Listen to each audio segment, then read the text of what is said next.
Hello, hello, beautiful people, and welcome back to Happiness by Habit. I'm your host, Silvana Pimentel, here to sprinkle a little joy, laughter, and insight into your day. Today, we're tackling a topic that so many women deal with, but not always talk about: the wild roller coaster ride known as menopause. But don't worry, you're not riding this coaster alone. We got a VIP guest in the house to help us navigate the twists and turns.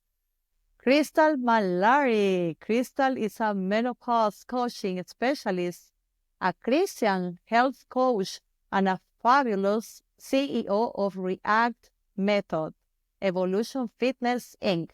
She's also she also helps women over 40 conquer that dreaded menopausal belly, reclaim their confidence, and feel absolutely amazing with their own skin, all while honoring God's way. Crystal, welcome to Happiness by Habit. I'm so excited to have you here.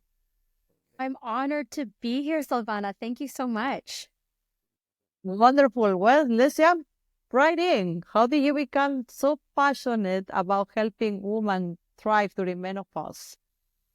Well, first and foremost, I am 46 years young myself. Oh, first of all, you don't look a year over 30. I mean, I can tell you that. Really, See, whatever you're doing, you need to tell us all about, please. all the secrets today. I'll tell you all the secrets. Perfect. That's promising.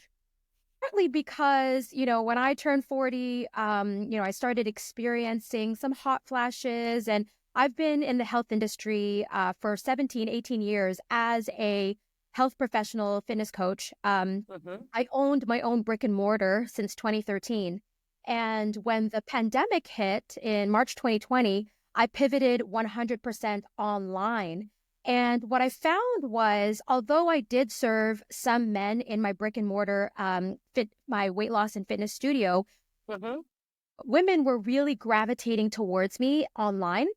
And so from my own personal experience with going through the menopause transition, and then, recognizing that a lot of women over 40 were really attracted to what I was teaching, I decided to then evolve my company, which was, it was called Revolve Life.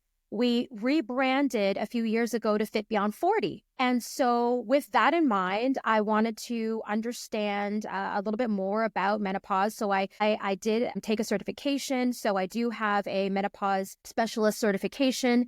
But really, at the end of the day, I really want women to feel empowered over 40.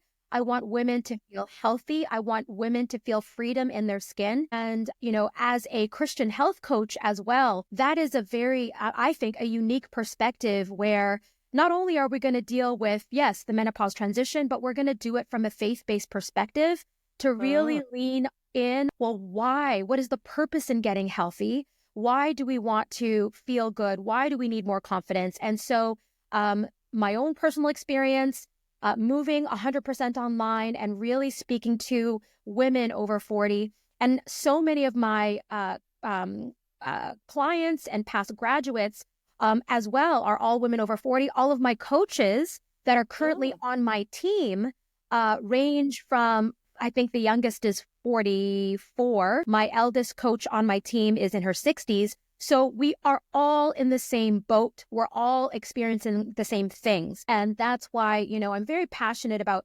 helping women really just age gracefully and not be afraid or frustrated when it comes to the menopause transition. Oh my God, I love it. You got me at hello, Crystal. That's all kinds of beautiful things you're saying. Well, let's talk about what is a Christian health coach. I don't think so many of us have used that phrase before. Was there a personal moment or turning point that made you say, this is my mission? Yes, I love that. So again, I've been in the industry for 17 years, and past 10 years ago, I gave my life to Christ, and it changed my life. He changed my life. And Christ is now the CEO of my company. He's the author of my life and really is the foundation of why I do what I do. I really look at my weight loss coaching program like a ministry. It's a fitness ministry. It just happens to be through fitness, but where my core values and my mission comes in. I'm going to read from the Bible. This is the ESV version. And it says here in 1 Corinthians 6, verse 19, or do you not know that your body is a temple of the Holy Spirit within you, whom you have from God? You are not your own, for you were bought with a price. So glorify God in your body. And so that really, truly is the foundation of what I practice and what I teach, in that as a Christian woman, and I respect that there are other, faiths out there, but my belief is that now that I have given my life to Christ, I am born again, I have a new identity in Christ. I'm the daughter of an Almighty King, and the Holy Spirit lives in this body. And as that verse says, I don't own this body, He does. And so I am housing a very special guest. That's the Holy Spirit. And the Holy Spirit deserves a mansion, not a rundown hotel. And so that really, truly is, the foundation of how I teach, and why it's really important for, especially as Christian women, or women who are maybe they have experienced some church hurt and are coming back to try to find their faith, even women who are just searching. I want to encourage them that perhaps looking at their physical health from a different perspective, I really, really want to teach women that our bodies are more than just an ornament. It's an instrument. And so, and of course, I want women to feel good. In the same breath, Silvana, I'm also a professional fitness competitor. I've done many fitness competitions myself. Look at that. Wow. I understand the desire to want to look good, but it's more than that. It's feeling good in your own skin. It's no longer feeling trapped in your body so that you can walk out God's plan for your life. And that might be being the best mother, the best wife, the best, business owner, the best employee, whatever that looks like for you. If you don't have energy, if you feel trapped in your own skin and you are literally a prisoner of your own home because you're too embarrassed to go out, or maybe it's affecting your marriage because you don't want your husband to touch your belly rolls, and now it's affecting your marriage. How is that really living out your giftedness, your blessings, and what God has planned for you? So that's where I'm really, really passionate about infusing faith with your fitness journey. Wow, I love everything you just said. I heard the phrase, my body is a temple, but you are talking about a mansion. And not because of the size. Some people might have the mansion size because they might be a little too big, but you're talking about the lifestyle or the quality of housing for God in this case. Yes. That's a beautiful comparison. Just treating your body with respect. Yes. And where the difference is, when I come from a Christian health perspective, is in the fitness world, the term self-discipline is used very much, right? And so many women struggle with self-discipline. And so from my perspective, I'm going to ask you, Silvana, when you hear the word self-devotion, what do you think the word devotion? Devotion is like love, but to a whole different level, like you will do anything. Yes. But self, for you, in this case. So instead of coming from a self-discipline mindset, it's coming from a self-devoted mindset, because I will do anything for this vessel because it's a blessing, it's a gift. And so when you look at your body in that way, now you look at workouts that they're not a chore, they're a privilege. Now, when you look at clean drinking water, you look at it that, wow, that's a blessing because so many don't have that. When you look at the choice of eating whole foods, and I'm not against processed foods. In our program, we teach 80% whole food, 20% soul food, right? But really choosing foods that give you energy instead of drain you and make you tired and make you, gain unwanted weight. So it's a different perspective. That's what it really is. Yes. Let's talk about menopause. Menopause can feel like a mystery wrapped in chaos. So what are some common misconceptions about this stage of life that you wish more people understood better? Yes, for sure. Women, different stages for different women. And one of the things that I come across when women come to me is that they're still trying to practice the same routines that they used to do in their 20s, now that they're in their 40s and up. And unfortunately, back then, we could use and abuse our body, eat all the things, just do maybe a fast a little bit, maybe a little cardio, and then we shrink. But that's Yeah, not the case anymore, right? That's not the case. right. For me, everything changed when I turned 30. And so, it's really focusing on things such as strength training. That's very important as women over 40 need to put on muscle. That's how we're going to stay young.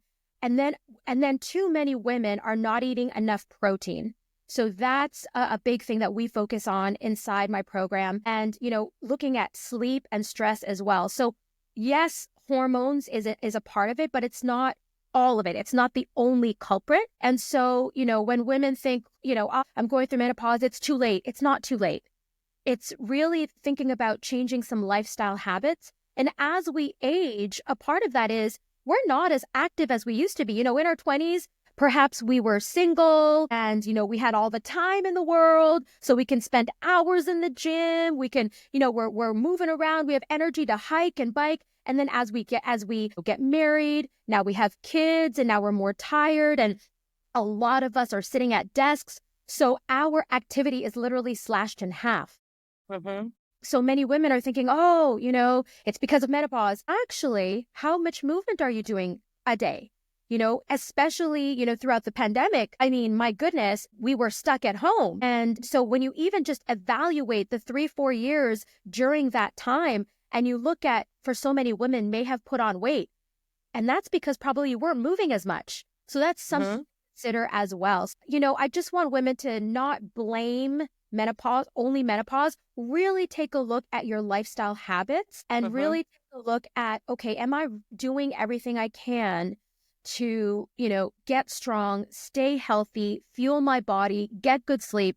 So it's a combination of things instead of just blaming menopause. That's so true. One of your missions is to help women reclaim confidence. Why do you think menopause affects self-esteem, and how can women rebuild their sense of self during this transition? When we think of self-confidence, it's literally how you feel about yourself, right? It's how, when you look in the mirror, so many women come to me and they say, Coach Crystal, the image that I see in the mirror does not match the image I see in my head. So there are many women who may be successful in their careers, they've got great home lives, but the one thing that they haven't mastered is their own health. And that's where their self-confidence is low. Most women that come to me, they've tried everything. They've tried every program and keto and Weight Watchers and gyms and trainers and detoxes and cleanse, and it goes on and on and on. And yet they continuously fail, or they succeed. They lose the weight, but then they gain the weight. They lose the weight. And that's right. The yo-yo diet. Exactly. Ultimately, confidence is the ability to keep promises to yourself. Because what happens is when you are, and I'm just really focusing on your healthy journey, too many women say, okay, on Monday, I'm going to start working out and I'm going to meal prep every week and I'm going to go for my walks and I'm going to drink more water. And then what happens?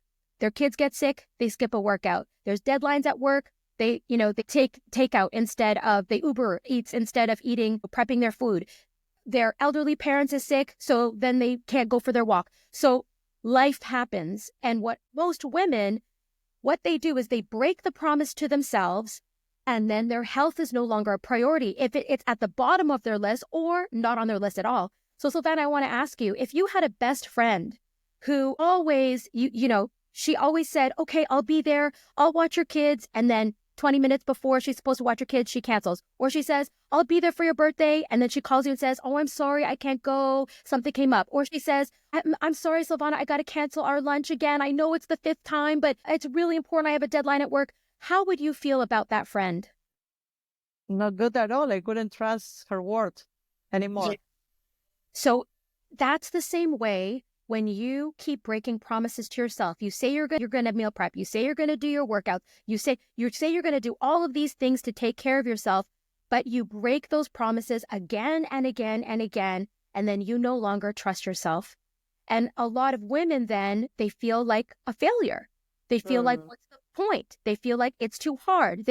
And so their confidence and self-esteem is really low. So what I teach inside my program is, well, how do we keep those promises with ourselves? And one of the things that we do right off the gate is they sign an accountability contract.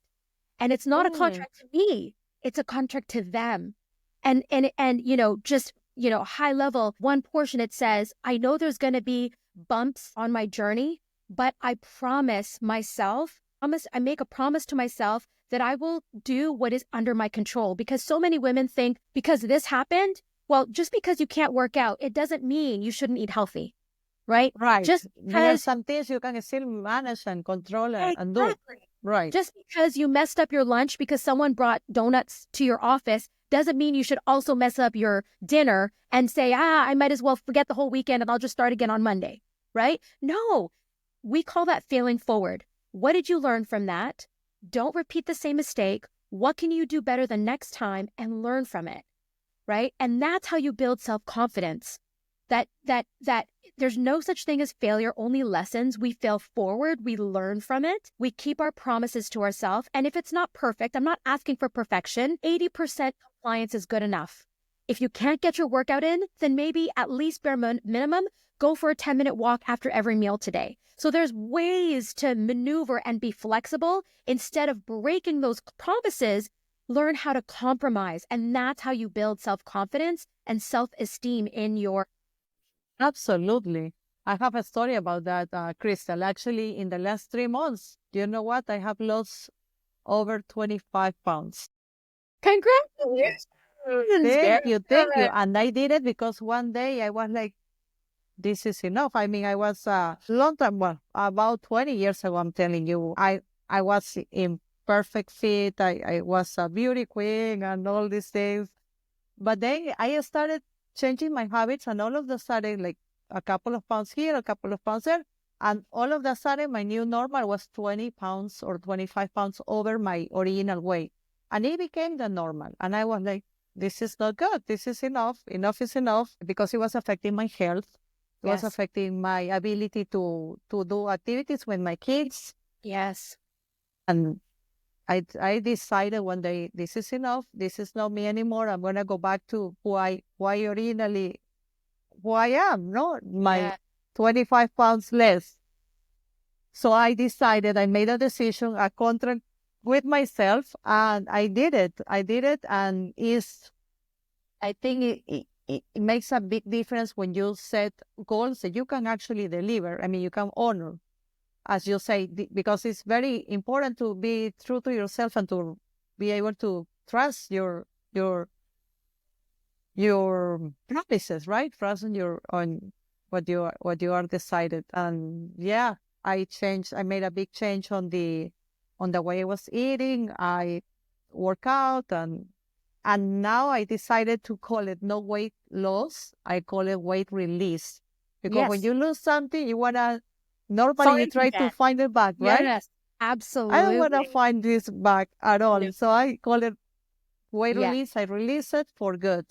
Yes, I love that. And that's the terminology very much so that I'm encouraging women to shift that mindset, right? You're absolutely right. Because when you do lose something, you expect to find it again. And I just want to say congratulations. And I love that. Your podcast, Happiness by Habit, you're a testament to that. And you developed really good habits. And you just sharing, it's because you showed up, you kept your promises, and, small daily habits. Like, how do you eat an elephant one bite at a time? It's funny, I use the same metaphor. Crystal, speaking about happy habits, let's talk about yours. What are good habits for healthy living?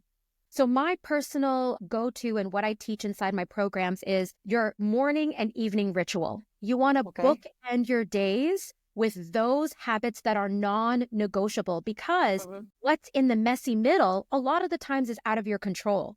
So you want to start your day with your morning ritual so that, for me personally, I don't want to wake up saying, good God, it's morning. I want to say, good morning, God, right? And so there you go. What a difference. Absolutely. Yeah, it's a big difference. And so in order to have that, good morning. Number one, I spend time in the Word, I read the Bible, I go through my devotional, and then I do my workout, right? So I fuel my spirit first, then I fuel my body, I get my workout in, I get my cardio in, then I fuel myself with healthy foods. I love my coffee, and I'm notorious for putting protein powder in my coffee, so I have my protein coffee, and I finish with, just gratitude and prayer. And so that's how I start my day. It really helps me put on the armor of God, protects me, right, from self-sabotage, protects me from excuses. And then I go through my day. And then when I end my day, I have a new skincare routine. And that's probably a whole other podcast that we could talk about one other day. We can definitely do that. Skincare routine for women over 40 that I love to share one day. And while I'm doing that, I might be listening to, an inspirational podcast. I might be listening to some praise and worship music. So I'm ending my day with just filling my mind with all that is true. I'm taking care of my skin.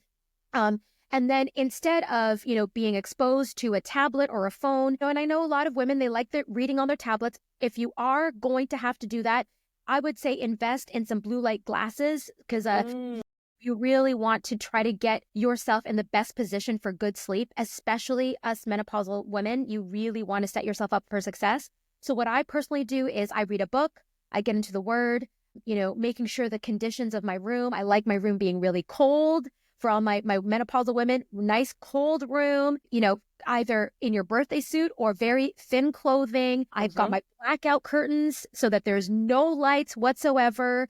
And I have my lavender oils. I just put a little bit on my temples, and I have my infuser going as well. And so that sets me up for a really good night's sleep. And if there's a lot on my head, I'll journal first, pour it out on the paper.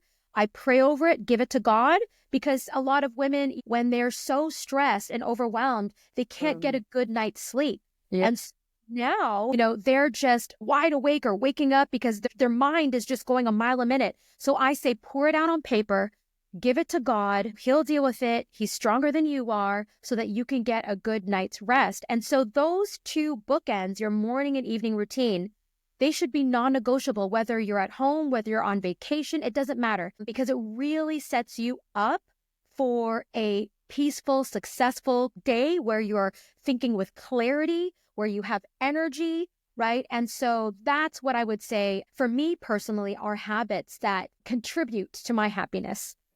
I love it. Absolutely. Those can make a big difference because they set you up for success, as you mentioned. And habits are really important because once you do something for over 21 days, they become part of your routine. So it's like, no, you don't even need to think about it. You just do it. Very good.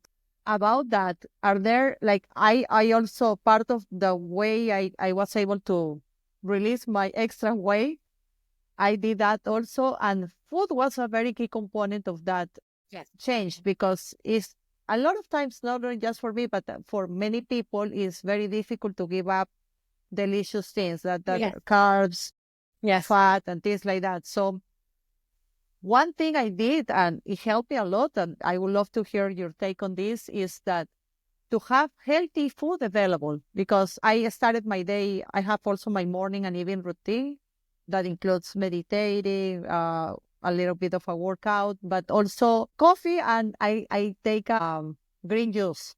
Great. So one thing I did to help myself with my weight release program was to have available in the refrigerator, like these green juices in like regular cups, just in cups, 1 dose per one. And I would just, anytime I'm hungry, I just get one of those, and it not only fills me, but also it's so good for you because it's full of nutrients. It gives me energy. It's so good at different levels. And so by making that available for me, that helped a lot, because a lot of times the problem comes when people are hungry and then they just eat what they have available, which a lot of times is not healthy.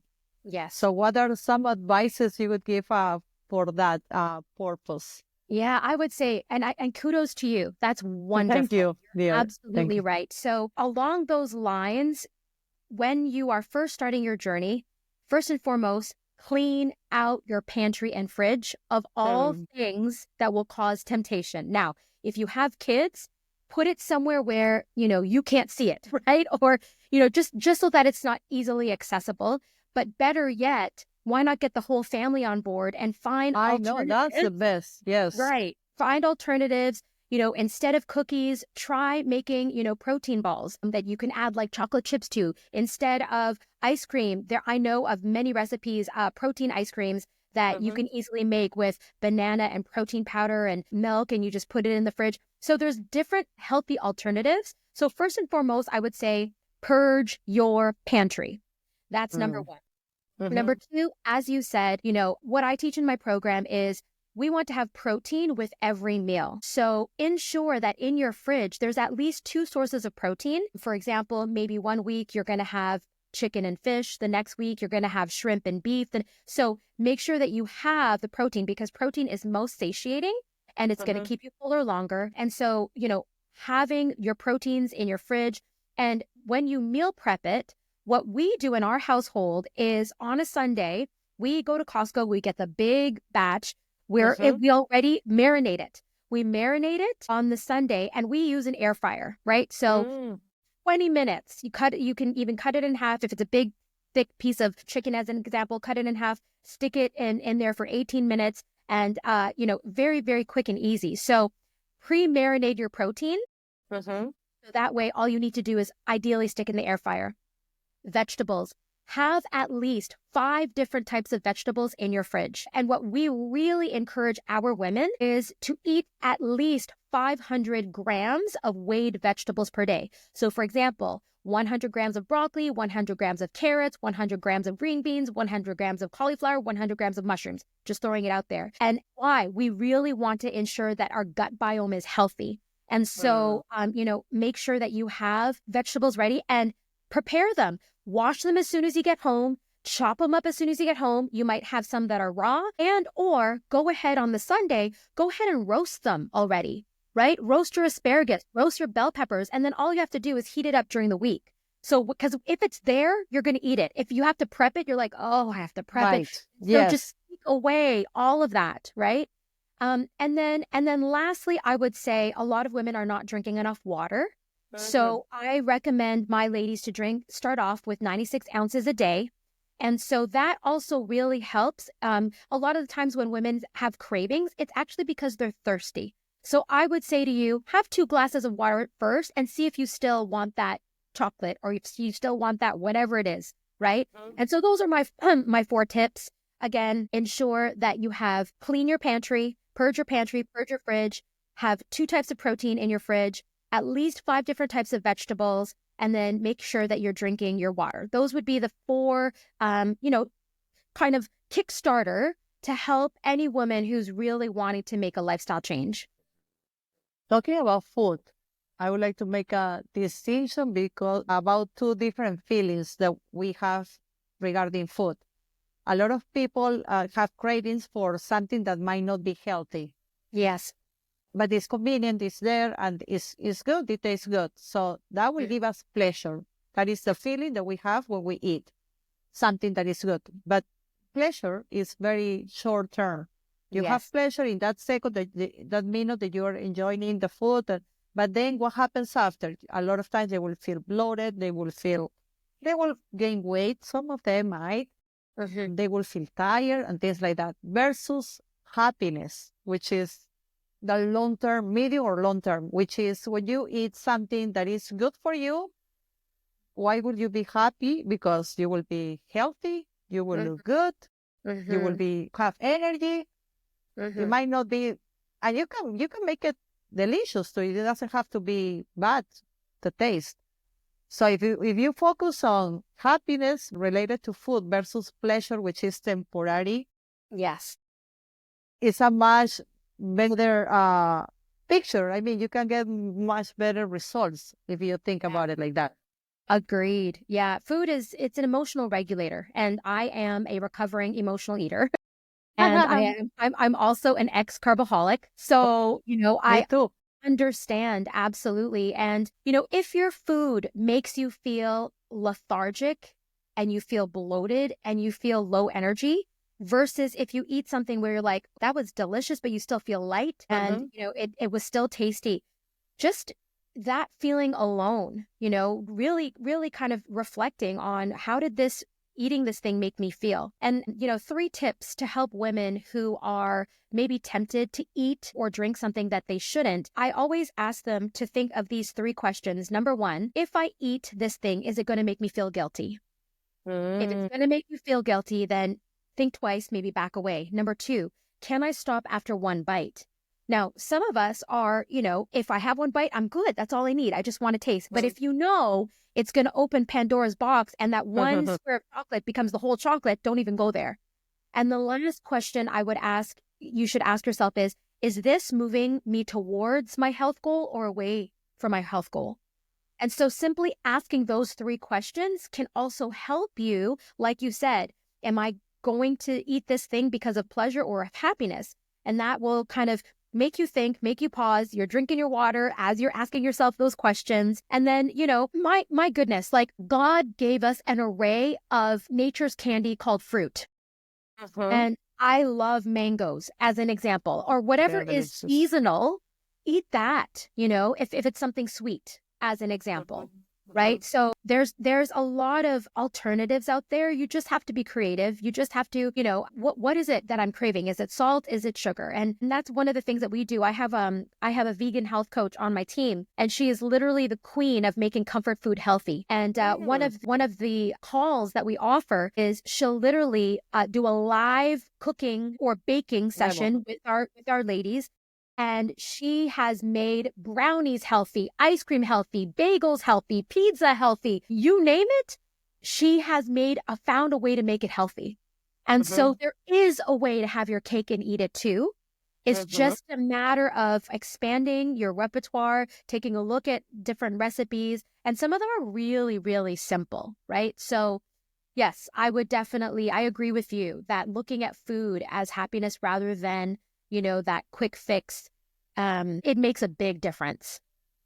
I was one of the persons that in order to lose weight or to release weight in the past, I focused more on the workout part or the supplements, not so much on the diet part because it was more difficult. However, now, like my current weight is my new normal. I'm not planning at all to go back to the past. Yes. So one thing I did is, this is my new normal, so therefore I need to eat healthy as part of my life. It's not like I'm going to just eat healthy today and then when I reach my goal, I'm going to change. I already reached my goal and this is my new normal. One thing is sometimes a lot of times maybe you get an opportunity or a craving or an opportunity to eat something that is not definitely diet, it's not healthy. Yes. But if you really want to go for that, maybe just eat a little bit and that's it. I think that's also another option for the ones who can handle just a 1 bite, because as you say, we also have the ones that will open a Pandora box and will try to eat it all. Yes, for sure. Fascinating. Yes. Okay, let's talk about React program, the new program that you have. Please tell us all about it. Yeah, React, I had started implementing this program actually in my brick and mortar, and it was so successful that I carried on into my online program. So React is spelled a little differently. It's spelled R with the number 3, A-C-T. So when you look at it, it is React, but the R3 is there on purpose. So 3 stands for my 3 pillars of health. So we renew your mind with Now, there's 2 different types of programs that I offer, but I'll speak specifically to my Fit Beyond 40 coaching program. Okay. So the 3 pillars in that program is we renew your mind with mindset coaching, we refresh your body with functional fitness, and we restore your health with simple nutrition. Now, there's a slight difference in my Christian-based weight loss program where it is we renew your mind with getting into the Word, we refresh your body with functional fitness, simple nutrition, and we restore your heart with powerful prayer. But generally it's the same. In my one program, Fit Beyond 40 coaching program, there is a personal development program that comes with it. And so this is different because it's not just about weight loss. And so because so many women, they have either lost themselves because they've put on so much weight, they don't know who they are. They look in the mirror and they say, who is that? And perhaps they've neglected themselves because they've prioritized everybody else except themselves. And so that part of my program, that health pillar, is to help them figure out, well, what is your passion? Who is Silvana? Aside from being a mom, aside from being a wife, like what did she love to do before kids came into the picture? And it's really about finding your passions, finding your purpose, setting goals, right? And so that's the first pillar. And then the second pillar, functional fitness. Now, my women, we focus on at-home workouts because a lot of the women that I work with are very busy. And so we can save time instead of, spending 10, 15, 20, 30 minutes going to the gym, changing your clothes, doing your workout, fighting for machines, coming back home. I just said, you know what? Just have at least a set of dumbbells, a yoga mat, perhaps a kettlebell, just some pieces of equipment. And we take our women through a 3-phase fat loss and strength training program. And in fact, I have had women over 40. A passion project of mine is training women over 40 to compete in fitness competitions, and they only work out at home. So it is 100% possible to achieve that strong body, that toned body that you want at home. So that's what functional fitness is. And I want my women to feel not only confident in their skin, but to have energy to play with their kids, the no joint pain so they can pick up their grandkids, to feel beautiful in their skin so they can wear a bathing suit and they're not embarrassed, to, be intimate with your spouse, maybe even with the lights on, right? So there are, we really want our women to enjoy their life. And that's the sole purpose of functional fitness, is we want you to enjoy your life pain-free and feeling beautiful in your skin. And then simple nutrition, as we've been kind of talking about, there are basics, but every body is different. So there are women that come to me that are beginners, that are athletes, that are a whole array. So in my coaching program, as well as my health coach, we will give personalized programs depending on what your needs are, right? Because someone who's over 200 pounds and needs to lose 60 pounds, and someone who wants to compete in a fitness competition, they need two different things, right? Absolutely. So that's where the personalization comes in. And we make sure that it's really simple to follow, because if it's not simple, you're not going to follow it. Right. Absolutely. And then, Do I know it? Yes. yeah. And then the very last pillar, so we renew your body, we renew your mind, we refresh your body, and we restore your health. Now, just one additional health pillar that is in my Fit for the Kingdom program is that we add daily devotionals, we add Bible studies, and we add really a Bible plan and getting into the Word. And that's the biggest difference between both of those programs. So it's a really holistic look. I love it. That's a really good comprehensive program that they can do. I will make sure to put the website here also, but can you mention how they can find you, the listeners? I have a free Facebook group. It's called Fit Beyond 40 for Women. And that would be a great place for women just to get to know myself and my team, because my coaches, they offer 4-minute fat burning workouts. So the busy woman, you have 4 minutes. You have 4 minutes. Of course, so yes. 4-minute workouts in there. I've got another coach that teaches a 10-minute burning at the bar. So it's a Pilates and ballet inspired workout, 10 minutes. That's all it is. There are tons and tons of delicious, healthy recipes in there. I go live in there. So it's a free Facebook group. So Fit Beyond 40 for Women Facebook group is one place. And then my website, fitbeyond40.com as well. And then if it's okay, Silvana, I have a gift for your audience. It's a free training called the 3 Secrets to Permanent Weight Loss After 40. I'll send you that link. And if you wanted to give that to your audience, it's absolutely free. And it's a really great tool to implement everything that we talked about today. Love that. Absolutely. That will be amazing. Thank you so much, Crystal, for all your help and your wise advice. I really enjoy it. And I think we can do a part 2 and a part 3 because we have so much to talk about. It Well, was an absolutely pleasure, Crystal. Thank you so much. thank you, Silvana. And you are an inspiration yourself. Thank you. Like I said, you are a testament of happiness by habit. You're a walking testament, and just such a beautiful person to really inspire women as well to develop habits that are, bloom a happy and fruitful life. So congratulations to you too. Oh, thank you. Stop it now. No, just kidding. Thank you, Crystal. And so are you. I really felt very inspired today. And thank you again. And to our amazing listeners, if you are ready to step into the weight release roller coaster and start living your best life, head over to Crystal's website or book a discovery call with her team. I don't think you will regret it. Thank you for tuning in. And to Happiness by Habit, don't forget to subscribe, leave us a review, and share this episode with someone who might need a little encouragement today. Take care. Bye-bye.